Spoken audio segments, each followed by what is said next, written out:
vaccine company. The announcement that this week that a cheap, easy to make coronavirus vaccine appeared to be up to 90% effective was greeted with jubilation.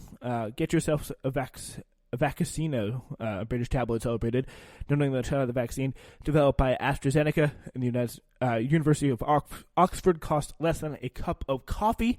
But since unveiling the preliminary results, AstraZeneca has acknowledged a key mistake in the vaccine dosage received by some study participants, adding questions about whether the vaccine's apparently spectacular efficacy will hold up under additional testing. Scientists and industry experts said the error and a series of other irregularities and omissions in the way AstraZeneca initially disclosed the results had eroded their confidence in the reliability of the results. So apparently this is pretty bad stuff here. Officials in the United States have also said the results were not clear. It was the head of the U.S. Federal Vaccine Initiative, not the company, who first disclosed that the vaccine's most promising results did not reflect data from older people. So that's not very good. The upshot, the expert says, is that the odds of regulators in the United States and elsewhere quickly authorizing an emergency use of AstraZeneca vaccine are declining, a setback in the global campaign to corral the devastating pandemic. So Michelle Mikesell, a spokeswoman for AstraZeneca, said the trials were conducted to the highest standards. It doesn't look like that because there are already so many people in very high positions raising so many questions about it. So let's now move on, and what really is definitely a very embarrassing situation. And believe it or not, ask why AstraZeneca shared some information with Wall Street analysts and some other officials and experts, but not with the public. He responded, I think the best way of reflecting results is in a peer-reviewed scientific journal, not in a newspaper. So kind of a tough blow there for British vaccine hopes and really cheap vaccine hopes, which is unfortunate. Meanwhile, some other coronavirus headlines. London will avoid the tightest restrictions when England's lockdown lifts next week. As the NFL crowds decline, Dallas Cowboys keep the gates open. And the pandemic is a crisis that reveals what is in our hearts, the Pope says in a Thanksgiving address. So thanks there for the Pope helping us all out in a big way there. All right, so we are going to move on, and coming up we're going to be talking about Jake Tapper, what he's been up to, and he's been kind of annoying. But now the Grammy nominated song that I think is really, really good, by Anderson .Paak about the lockdown. You should have been downtown, the people are rising, we thought it was a lockdown. They opened the fire, them bullets was flying. Who said it was a lockdown? Goddamn lie. Oh my, time heals all, but you out of time now. Judge gotta watch us from the clock tower. Little tear gas cleared the whole place out. I'll be back with the hazmat for the next round. We was trying to protest and the fires broke out. Look out for the secret agents, they be planted in the crowd. Said it's civil unrest, but you sleep so sound like you don't hear the screams when we catching beat down. Staying quiet when they killing niggas, but you speak loud when we ride. Got opinions coming from a place of privilege, sicker than the COVID. How they did them on the ground. Speaking of the COVID, cause it's still going around. Won't you tell me about the looting? What's that really all about? Cause they throw away black lives like paper towels plus unemployment rate. What? You are listening to Newsflash here today. Really do appreciate you sticking with us here. And some Anderson .Paak Grammy nominated there. Lockdown is the name of the song. And we're talking today, moving a little bit trivial matters here for a second. Let's talk about Jake Tapper for a second. CNN anchor rarely misses an opportunity for some reason to pick a fight with Muslims in general, basically attacking Linda Sarsour for being anti-Semitic, adding to the vitriol that she receives on an everyday basis from right-wingers. And he did again on Monday with Rashid Tlaib, strongly implying that Tlaib was a racist anti-Semite for referencing a story that happened less than a week ago. The backstory's latest cell phone is Tlaib responding to a tweet by former Bernie Sanders campaign manager Faiz Shakir praising the selection of Antony Blinken to be Biden's first President-elect Biden's Secretary of State, so long as he doesn't suppress my First Amendment right to speak out against Netanyahu's racist and inhumane policies. Tlaib said, "The Palestinian people deserve equality and justice." So let's see the freak out that is going on here. Now, to someone who isn't consuming 24/7 political coverage, most people don't have the word chosen on CNN. In other words, this may be kind of an obscure reference. Tlaib was talking about the ongoing effort by the Trump administration and its current Secretary of State, Mike Pompeo, to really render a protest movement, hate speech by the government, render it almost illegal.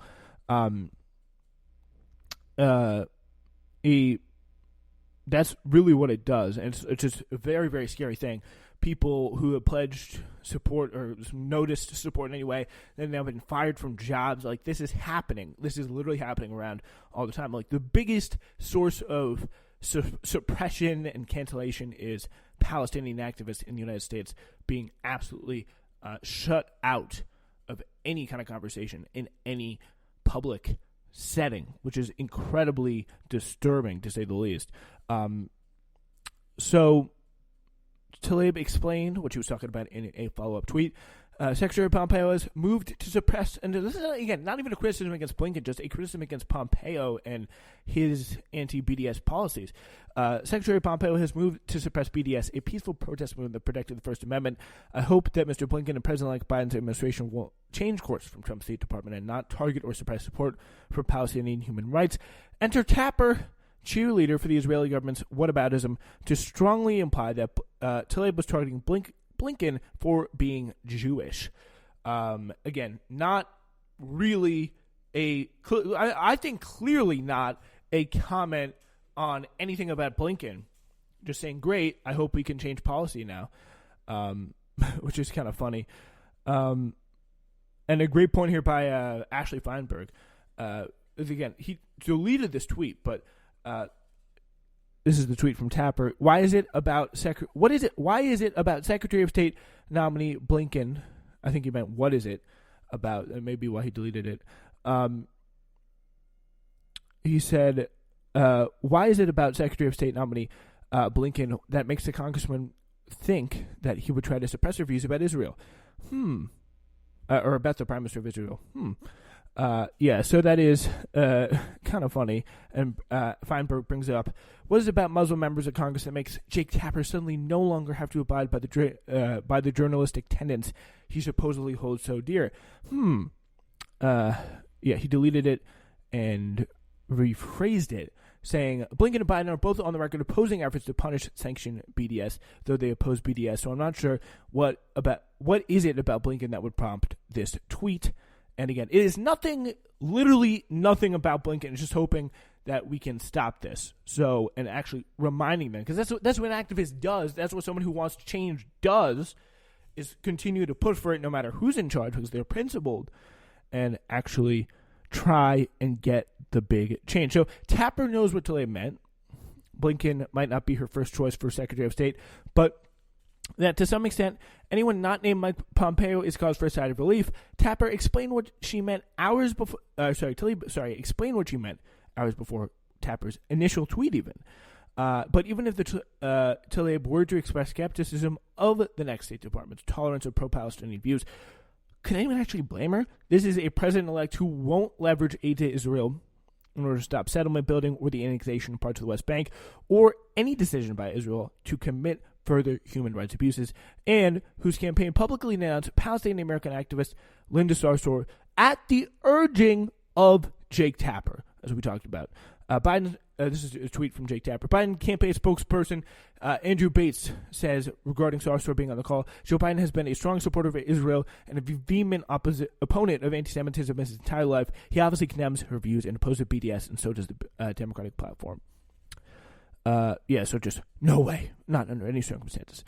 Blinken played a large role in walking that public criticism back in the off-the-record phone call just days later. Historically, Republicans and Democrats have been quick to dismiss Muslim, Arab American, and Palestinian American voices. I want to reiterate on behalf of all of us our support for your communities, Blinken said in a call with activists, which he reportedly also claimed that Palestinians never miss an opportunity to miss an opportunity, whatever that means. Just all these kind of very patronizing like, oh, well, they'll get there someday, but they don't know how to. They don't know how to be the big boys and girls in the negotiation here. Like, really, kind of a creepy thing to say, in my opinion. Speaking of which, in case you haven't heard, ladies and gentlemen, America is back. Woohoo! That's a kind of creepy thing to say for me.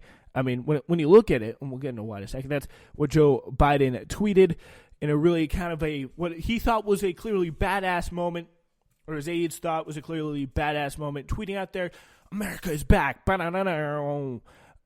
We are back. The boys are back in town. That's right. Oh, wait. What's this? New story. Biden is considering Mike Morell, defender of CIA torture and drone strikes for CIA director. Progressive opposition is already building. The prospect has learned that Brian Deese, an Obama official and now executive with the asset management of executive with asset management giant BlackRock, is the leading contender to direct the National Economic Council. What is this? Just in case the boys have gone on for too long, let's revisit the prospect article on Deese. This is about, again, who's going to be a very major White House position, leading contender to direct the National Economic Council, Brian Deese here. During his tenure, Deese endorsed significant rise in fossil fuel production in Obama and has defended continued oil drilling in Alaska and fracking on public land, even something that Biden has ruled out. So, literally hiring a guy to the right of him at this point. But it's Deese's work at BlackRock that has raised the most recent concern. Activists have spent years trying to get BlackRock to divest from fossil fuel companies and other climate polluters, and it was Deese's job to counteract them. So that was kind of how they all did it. Deese controlled BlackRock's environmental, social, and governance, ESG, investment strategy, and an in vogue designation to make financiers feel good about the contributions to the world. Kind of a little, kind of a metric that I don't know. I don't really know how I feel about that one. To be quite frank, there.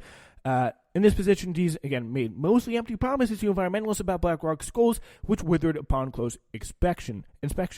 All right, so Morell, who was traveling with President George W. Bush on 9/11 and was involved in the intelligence behind the raid that killed Osama bin Laden, this again, Mike Morell, the CIA director, mounts a staunch defense of two controversial CIA programs, brutal interrogations of al-Qaeda prisoners, and targeted killing with drones. That's what we like to see more of in the Biden administration. Let's go! Woo-hoo! While Morell says he's personally troubled by the harshest techniques CIA used on detainees, waterboarding, just personally troubled by it. He makes the case the agency leaders had no choice but to use what many consider torture in years after the 9/11 attacks. He said techniques saved American lives. That's the CIA traditional line there. Oh, we had to do it. American lives were saved in the process. Yes, that's for sure. It is difficult for the CIA officers to legally talk about the agency's drone strikes because they're technically covert and deniable. Like, that is literally the whole point of what they do, is just to go and bomb these countries and say, oh, well, maybe you can't be sure that we did. You can't be quite sure. Drone strikes result in minimal civilian casualties, and claims to the contrary, he says, are highly exaggerated and flowing from propaganda. Okay. Yeah. Love to be back to in America. Not that we were able, at least we got minimal civilian casualties right now. And we can, so what that means is, Bill, you can be lied to and be like, yeah, they're minimal. Instead of Trump, who's just like, yeah, we killed some civilians by accident. Oops. But yeah, that is a fun and exciting look of what is to come in the Biden administration. And what really is going to be the best part of it is people who have been wringing their hands about this under Trump, looking at the same destruction abroad happening under Biden and saying, I don't really care. Not a big deal to me. But yeah, so that is what is going on with that. It is, yeah. You know what?